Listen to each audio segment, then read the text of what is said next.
সবাই আজকে একাত্রিত হয়ে আপনাদের বিজয়ের জন্য আলহামদুলিল্লাহ সর্বত্র তারা নেমে গেছে।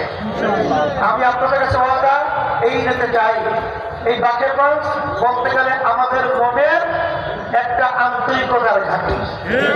বিভিন্ন ইউনিয়নে কিন্তু আপনারা আমাদের চেয়ারম্যানদেরকে বিজয় করছিলেন, হয়তোবা কিছু কারণে বিজয় হতে পারে না, সিনিয়া নিয়ে গেছে। সেই হিসাবে আমি বলছি বাকেরগঞ্জে 12 ফেব্রুয়ারি নির্বাচনে মুফতি ফয়জুল করিম আল্লাহর রহমতে বিজয় করার জন্য এই 2টা দিন আমরা এবং হাত পাকা প্রতীকের ভোট 12 তারিখে ফল নামিয়া কেন্দ্র ছাড়বো না। আমার ভাইদের কাছে যাবো, মাহমুদের কাছে যাবো, আমরা রুটিন পরিবর্তন করবো। দিনকে দিন বলা আমরা রাত্রকে রাত